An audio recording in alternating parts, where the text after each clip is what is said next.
Tantor Audio, a division of Recorded Books, presents The Diet Hack: Why 95% of Diets Fail and How You Can Succeed, by Tim Steele, MSc. Narrated by Matthew Boston. Publisher's note: this audiobook includes bonus material. Please visit Tantor.com and type The Diet Hack into the search box. Follow the link to the book's page. Then, under the Supplemental Content section, please enter the access code HEALTH, and then click the Unlock button to access the bonus material. The code should be entered in all lowercase letters. All figures, charts, tables, and the appendix referenced in this audiobook can be found in the bonus material. Preface. Here's a hard pill to swallow. Most dieters will fail to achieve meaningful weight loss past the 1-year mark, and 95% or more will have failed by their 5th year. Why do so many people fail at dieting? They don't. People are not the problem. The problem is that the deck is stacked against dieters, and hardly anyone really understands dieting, and losing weight is easier than keeping weight off. There are several people we can blame: the diet and fitness industry, the pharmaceutical industry, the food industry, the medical industry, the supplement industry, and several other big boys who don't care about your health as much as they care about your net worth. But we're to blame too, for buying into their schemes and falling for hype that's obviously too good to be true. I've learned their tricks. I know the dirty secrets. We can regain control of our health and weight if we understand how and why we lost control. I will show you how to focus on what matters and decipher what's just noise. I'll show you how you can beat the odds and keep your weight off for good. I'll even give you a brand new diet that will prove to be more effective than most diet plans ever devised. I promise. No tricks, no gimmicks, no crazy science. Just good food, a good life, and great health. Introduction. TLDR. Let me help you take the mystery out of weight gain, weight loss, and weight maintenance. The diet and fitness industry, aka Big Diet, will hate this book because it's designed to take a huge bite out of their profits. There are thousands and thousands of diet and fitness books, apps, and programs designed to lure you in and tempt you to buy countless products. After listening to this audiobook, you'll never need them again. Just like Big Pharma wants to keep you sick, Big Medicine wants to keep you as a patient. Big Food wants to keep feeding you junk, and Big Tobacco wants to keep you hooked on nicotine. Big Diet? They don't really care that you lose weight or get fit. They just want you to buy billions of dollars worth of diet and fitness products every year. In this audiobook, I will share evidence-based advice and industry insider secrets that will allow you to craft a diet that works for you. After listening to this audiobook, you'll understand why over 95% of dieting attempts fail to produce lasting weight loss, and you'll learn how you can succeed. Big Pharma, Big Diet, Big Medicine, Big Food, and Big Ol' Me. In 2009, my daily supplement regimen included Lopid, Colchris, Zocor, Cozar, and Synthroid. My BMI was 35. Obese. How could this have happened? I was dieting, drinking diet soda, eating low-fat potato chips and ice cream, skinless chicken breasts, whole wheat bread, and organic vegetables. I thought if I took the pills and ate like the overweight doctor told me, I'd soon get better. Wrong. Everyone has a tipping point. The straw that finally broke this camel's back was an annual checkup that showed I'd gained another 10 pounds, and my fasting blood glucose and HbA1c were firmly in the pre-diabetic range. I left that appointment with a prescription for metformin and a sunken heart. No freaking way. I'd spent the last 10 years watching my belly balloon as I did everything the doc told me. I thought, if I'm like this at 43, what will I be like at 53? Will I even live to 63? Time to break out the big guns. Google, Bing, and Yahoo. Reversing T2D. Metabolic syndrome. Lowering blood glucose. How to get off high blood pressure meds. Low-carb diets. How to lose weight. I remember doing Atkins back in the 90s with some success, so I started there.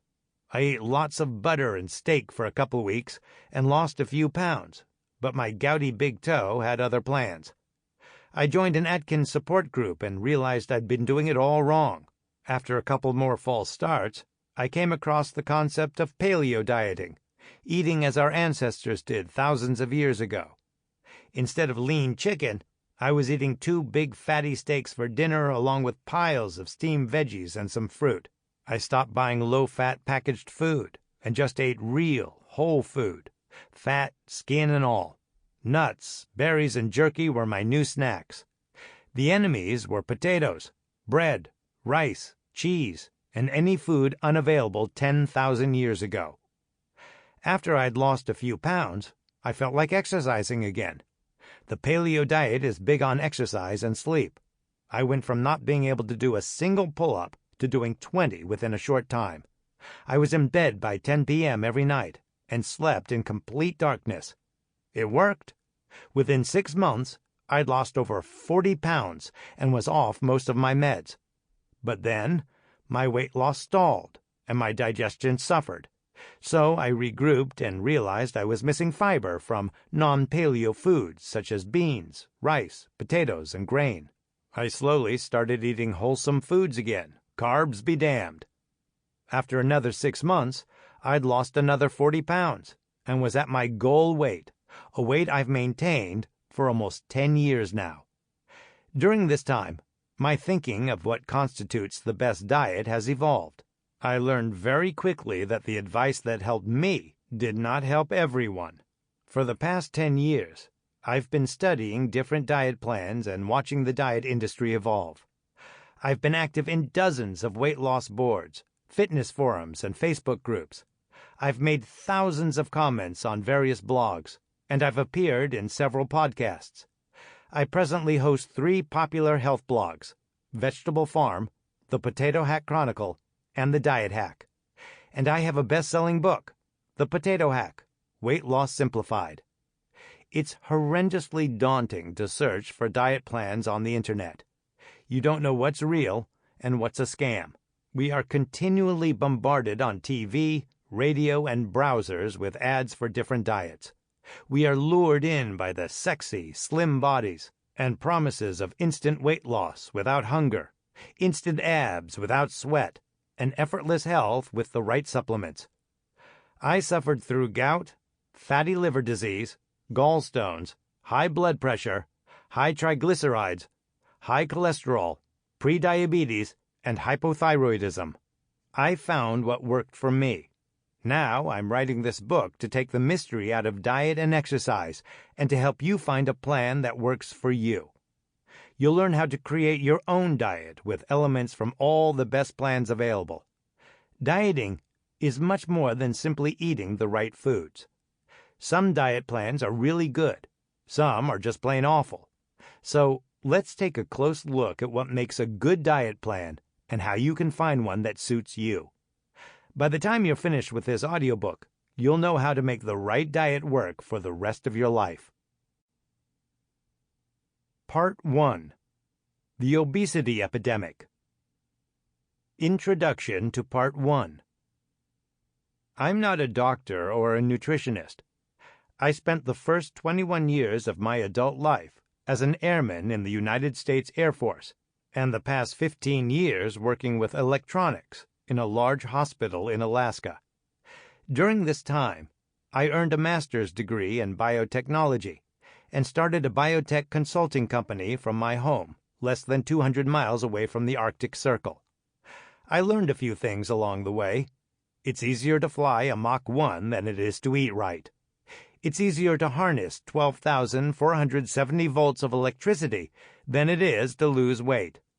It's easier to create immortal life in a lab than it is to keep weight off. Losing weight and keeping it off requires an attack from all sides. I'm happy when someone loses weight, but I'm more impressed when they keep it off. The goal of Part 1 is to show you why there is such an urgent need for dieting. I want to help you achieve long-term weight maintenance by focusing on several factors: diet, exercise, sleep, stress, diseases, medications, genetics, and gut health. But first, I want to show you where we are going wrong. From the food we eat to genes that control our destiny, if we don't understand why we got fat in the first place, how can we ever expect to fix the problems? Chapter 1: Why We Gain Weight. TLDR: diet, exercise, sleep, stress, medical conditions, medications, environment, diseases, genetics, and gut health all play an intricate and interrelated role in our weight. You are most likely hearing this because you need to lose weight, or you want to help someone else lose weight. Your mind went straight to diet as the solution. But consider, diets do not lead to sustained weight loss or health benefits for the majority of people. It's a well-known fact in the diet industry that diets don't work. Pharmaceutical companies bank on it. Plastic surgeons rely on it. Your doctor is saddened by it. Insurance companies deal with it. And the food industry loves it. The only people who don't seem to know this inconvenient truth are the billions of overweight people of the world who spend trillions to lose weight. Diet industry insider secret. Most traditional diet programs now hide the fact they are promoting a diet and have rebranded themselves to remove the word diet from their names and logos. Determinants of weight. The same people who know that dieting doesn't work also know what does work. A visual representation of the determinants of weight can be found in the bonus PDF. There are many factors that decide a person's weight. Genetics and certain diseases stand alone and have an impact on your weight, completely outside of anything you do to try to lose weight.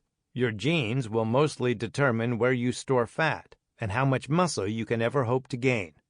Certain, somewhat rare, diseases will cause a person to become overweight or obese. These conditions are hard to diagnose and often lead to years of frustration as the person attempts in vain to lose weight. We'll address genetics and disease, but I want to focus mainly on the determinants of weight that are within our control. You'll see from this diagram that diet is only a small piece of the puzzle and overlaps considerably with exercise, sleep, and stress. To focus singularly on any one of these items is a waste of everyone's time. Dieting for the purpose of weight loss is a very short-sighted venture, as everyone knows. More than 95% of dieters will regain the weight lost, with many regaining more than they lost. Underlying everything is the gut. To lose weight, we oftentimes destroy our own gut. The gut, meaning your stomach, small intestine, large intestine, colon, and supporting structures, is vital to our overall health and weight maintenance. Keeping the gut happy is paramount to enjoying a long, healthy life. Medications, antibiotics, and illnesses often impact the gut and will disrupt weight stability no matter how hard you try to lose weight. What is dieting good for? Special diets are good for many things. Disease management, for example, celiac disease, diabetes. Medical conditions, for example, high blood pressure, high cholesterol. Weight gain, for example, for cancer patients, malnourishment. Weight loss, for example, for overweight or obese people. We can easily devise a diet for therapeutic purposes when the root can be traced to a particular food source. It's as easy to design a diet for weight loss as it is to design a diet for celiacs. Wait, what? Weight loss diets are easy? Yes, you can easily lose weight by following a weight loss protocol. Study after study shows that overweight people, with an otherwise healthy metabolism, can lose weight on any well-designed diet they can follow for 6 to 12 months. And this bears out in a real-world setting as well. The diet industry would not survive if most customers didn't lose weight as promised. Happy customers ensure the industry thrives, but no one highlights the dismally low long-term success rates. The evidence is clear. Weight loss is highly probable when you adhere to a special diet designed to decrease food intake. Recent reviews suggest that most diets are equally effective, a message very different from what the public hears in advertisements or expert pronouncements. This supports the practice of recommending any diet that a patient will adhere to in order to lose weight. What's the problem then? The problem is that weight loss is not the end game. Once the weight comes off, it goes right back on, unless all the determinants of weight gain are kept stable. Excessive and inappropriate dieting can impact gut health, aggravate underlying medical conditions, or create other imbalances that make keeping the weight off impossible. As I'll lay out in excruciating detail, weight loss is not the problem. Keeping it off is the problem. When researchers say that 95% of diets fail, they are talking about meaningful, lasting weight loss.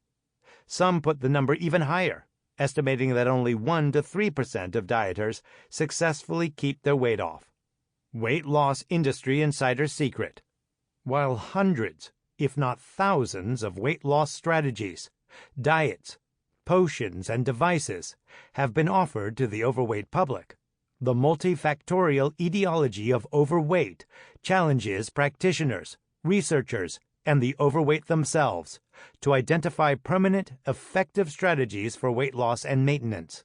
Weight loss diets are very effective at causing weight loss, just like high-calorie diets cause malnourished children to gain weight. But as a gluten-free diet does not cure celiac disease, a weight loss diet will not cure obesity. Just about everyone can summon the willpower to do what it takes to lose excess weight. But most of these attempts will be in vain, because as soon as the dieting stops, the weight comes right back. Subsequent attempts to lose weight will be even harder. What's the trick? The trick is to lose weight safely and timely, then switch to a weight maintenance diet while simultaneously focusing on all the determinants of weight, in this order. 1. Diseases causing obesity, medical conditions, medications. 2. Gut health. 3. Diet. 4. Exercise. 5. Sleep. 6. Stress. 7. Genetics. First, focus on underlying medical conditions or diseases that might be hampering your efforts. Your doctor should be able to help you come up with a plan of action that allows you to be healthy, even if you can never be at a normal weight. Secondly, focus on gut health, because without a healthy gut, everything you do may be futile. Emerging evidence suggests the human gut microbiota, a complex ecosystem residing in the gastrointestinal tract, may influence weight gain through several interdependent pathways, including energy harvesting, short-chain fatty acid signaling, behavior modifications, controlling satiety and modulating inflammatory responses within the host. Then, start to dial in your diet, exercise, sleep, and stress levels, all the while being mindful of your genes. If your mom, dad, grandpa, or grandma had big thighs or a big belly, chances are you will too. Don't fight it. Manage it. We can't all look like the people we see in weight loss ads, and quite frankly, we shouldn't. Conclusion. The rest of this audiobook is devoted to hacking industry secrets to find a diet that works for you, and not just to lose a couple pounds for a week or two, but to lose substantial weight and keep it off forever. Weight loss diets work if you can find one that suits you and if you can stick to it long enough. Factors that will influence your success are oftentimes outside your control and need to be addressed first. We must also learn to differentiate between looking good, and being healthy. Good looks are mostly a dream sold by advertisers. Good health comes from within. Chapter 2. The Western Diet. TLDR. Most of us eat really bad food, called the Western diet. This diet lacks fiber and nutrients. It has too many chemicals and too much sugar, salt, and fat. Lobbyists fight to keep this diet legal so that big corporations can continue to rake in profits at our expense. A large body of research now supports the hypothesis that the Western diet is causing changes in gut microbiota associated with obesity and metabolic disease. There also seems to be consensus that fixing the diet-induced dysbiosis is a possible approach in fighting the obesity epidemic. There are hundreds of research papers that point to the Western diet as the root cause of most disease. The foods available are not only making us fat, but are killing us. It's akin to getting trapped in a spider's web, eating like we do. We have easy access to cheap, tasty food that lasts forever. We hardly even have to cook anymore. If the food were good, this would be fine, but the food's bad. Sometimes I feel like the guy at Woodstock warning about brown acid. Big food. Food is an industry. From agriculture to stocking shelves, there's money in every step of the food chain. The food industry, or big food as they are lovingly called, is made of the corporations that develop and distribute the staples of the Western diet. Here's a list of the biggest of the big. Recognize any of these?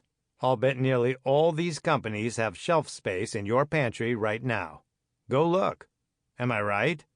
With very few exceptions, if these names are on your packaged food, you'd be better off not eating it.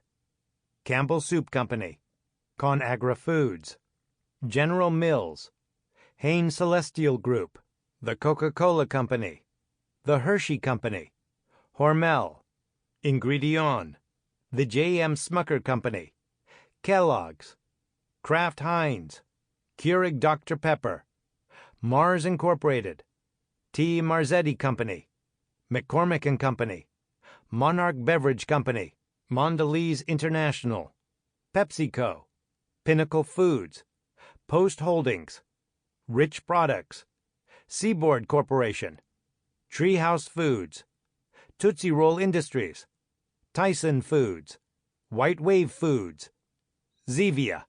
These companies aren't evil, they fill a need. They spend billions on new techniques to make their products competitive in a market that relies on high volume and slim margins.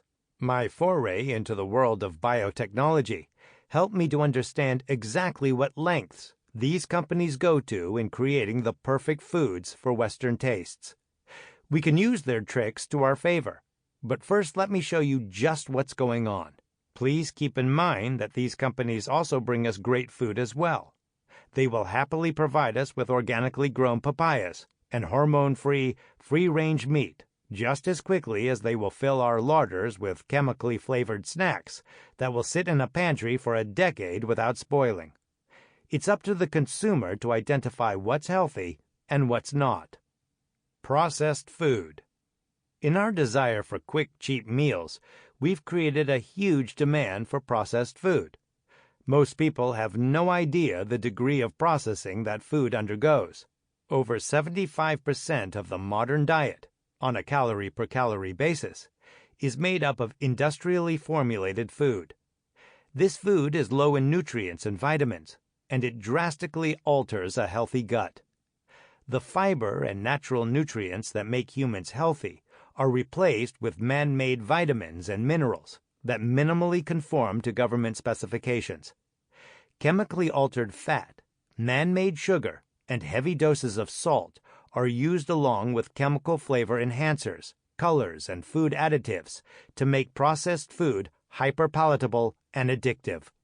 Nova. A group of Brazilian nutritionists came up with a great idea. They've divided the food we eat into 4 categories based on processing.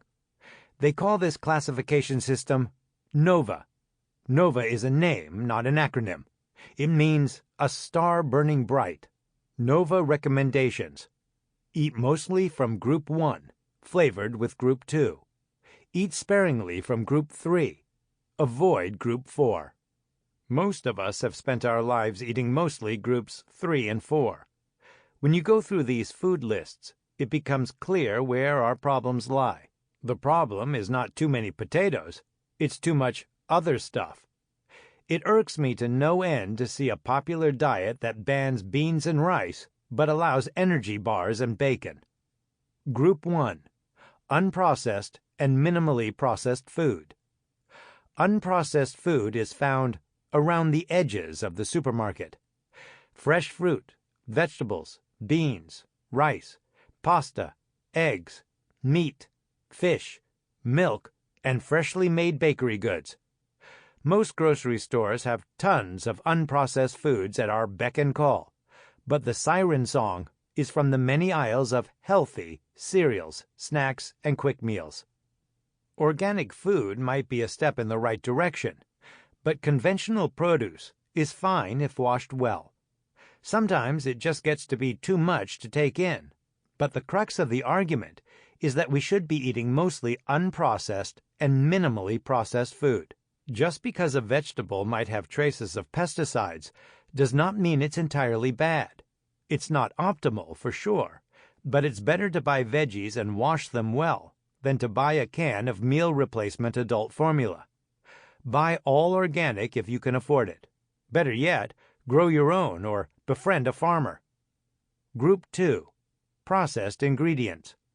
A bit of sugar or salt makes some foods immensely more edible. This category is used to create dishes out of minimally processed food. Study the Nova table. You could make an entire Christmas dinner with items from the first two groups. All it takes is imagination and a bit of cooking prowess. Group 3. Processed food. Group 3 of the Nova table contains foods that are mostly okay, but you don't want to get all your calories from this category. It pays to read the labels of canned food. You can find many canned veggies that just have one ingredient, but others have oil, salt, and preservatives, making them lean awfully close to the next group. Plus, cans are not ideal for long-term storage of foods. Glass is much better. Processed foods of Group 3 are often unreasonably salty or sugary.